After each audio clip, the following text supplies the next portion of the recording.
Yellowman once said, reggae artists have priced themselves out of the market. Do you believe the high performance fees of Jamaican reggae artists are the reasons for their low international bookings? It's an ironic question because reggae artists I don't think have low international bookings. Obviously, there's bookings and then there's bookings, right? There could be more. Always could be more in music. But I think that reggae is hard. Yared Lee said that to me one time, Gabri's son, big up Kingston Dubcom. He said to me, Jay, reggae is hard. And because it's hard, it takes only certain musicians to be able to play it properly. It takes a certain amount of musicians to get the full sound. It is not an economically friendly thing, right? So it's like a lot of, like, even when Gang was touring, some of those shows that was bootstrapped by him because he wanted to be in those spaces.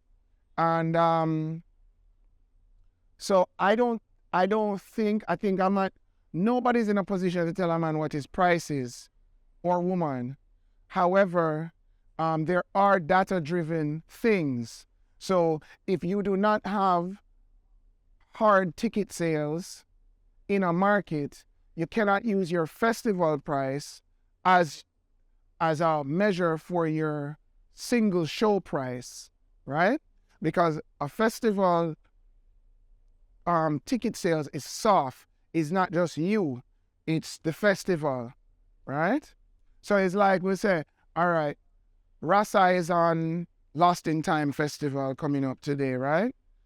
And there's gonna be 3,000-4,000 people there today, maybe 5,000 people. Rasa can't base his price on what the crowd at Lost in Time Festival looks like, because that is not, although he contributes, he is not a primary contributor, and B, a lot of those people are coming for a lot of people, and some people are just coming for the flex, right? Or two flex, right? So I think we do have to measure what we do according to some sort of empirical data, right? Hard ticket sales. How many people can I bring to a venue in a X place, right? And what is the value to the community, the people, and the promoter, right? And how do we do it, right? And in cases where it doesn't make sense financially, reggae artists like Jesse, we do it, Leela, we do it, like we just do DJ shows because the people want to connect with the artists. And we would love to give everybody a full van shillings, but it has costs that are not adjustable. Meaning, what you want a man do? You want a man left Jamaica, left him family, left him picnic them, fly go foreign for $250 on a plane flight? That makes sense? If you say, yeah, me play reggae music? No.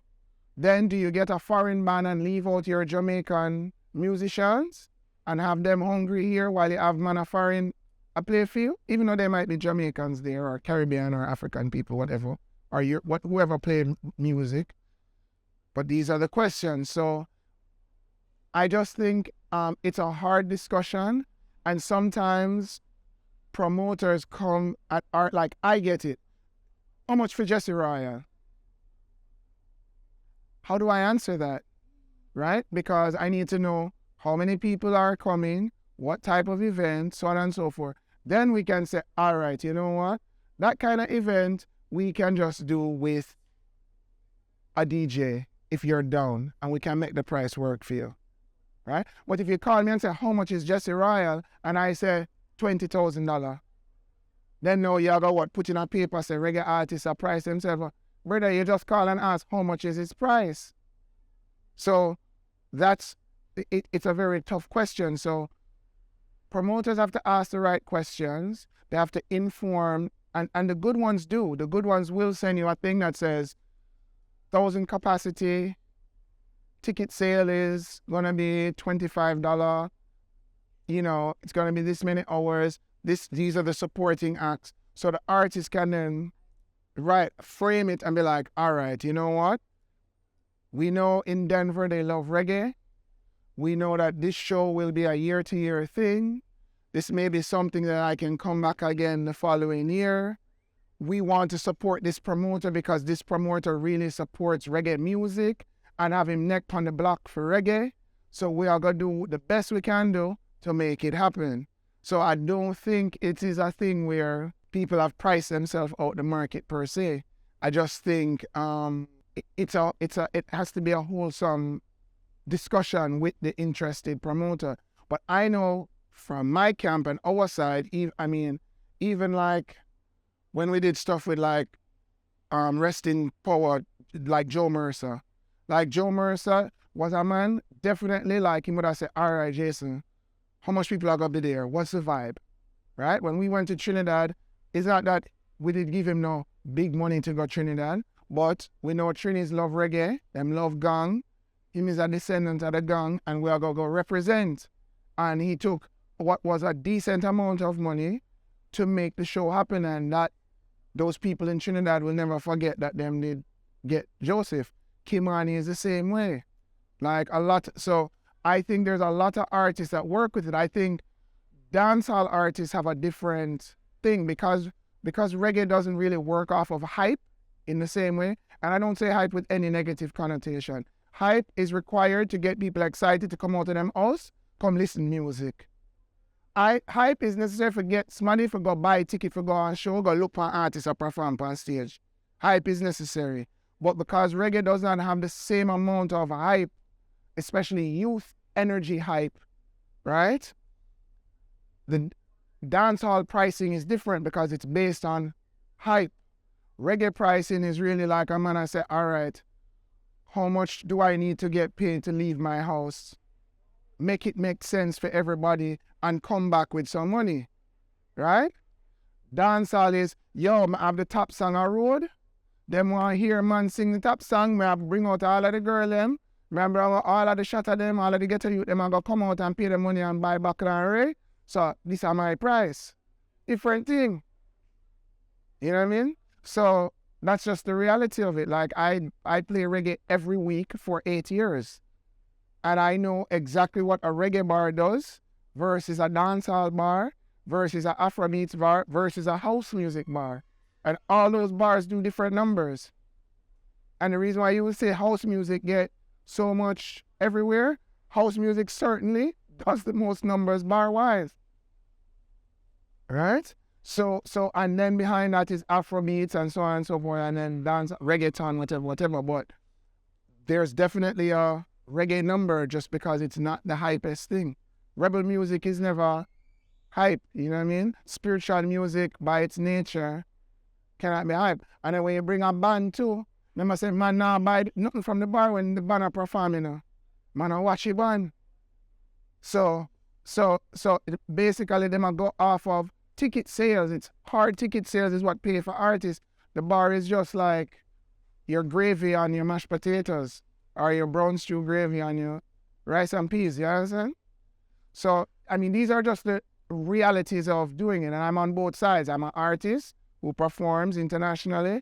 I'm a promoter who books shows and does concerts. So I'm overs it. So I don't think so. I think sometimes you talk to artists and you explain to them. So it's just really dialogue. And I think because we use short form communication like WhatsApp and stuff, and I think things get lost and people don't do phone calls. So me, whenever somebody calls me for a show, it's like I want to talk, you know?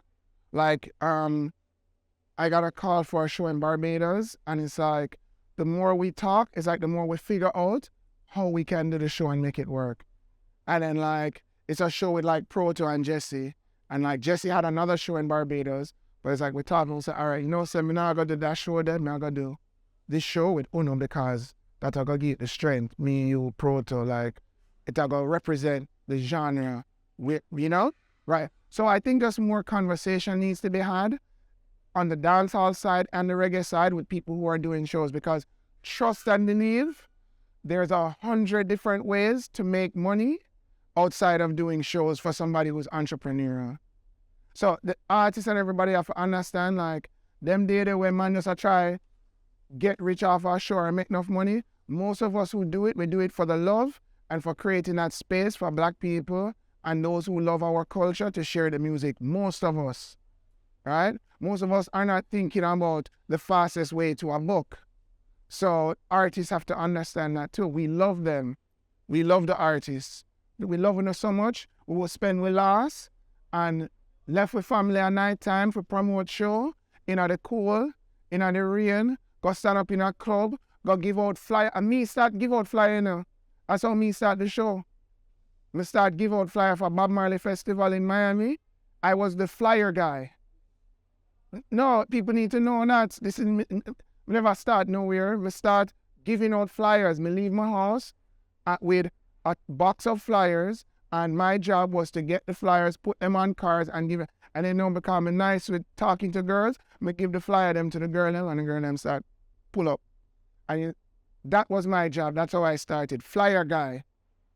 DJ Khaled used to do the same thing in Miami. He used to come to the party shop and give out him flyer at lunchtime when the college students were there. I was in high school, so I remember when we used to go to buy patty at lunchtime and see Khaled at the party shop and give out him flyer them. You know what I'm saying? So we love artists. We don't hate artists. We love them, and we love them so much. We want everybody to experience what we experience about them. You know? And that's the place that I think most promoters are doing it from. It's not because we can do that show here and buy one big house. Because there's 20,000 other things we can do to generate revenue besides try do one big show. Right.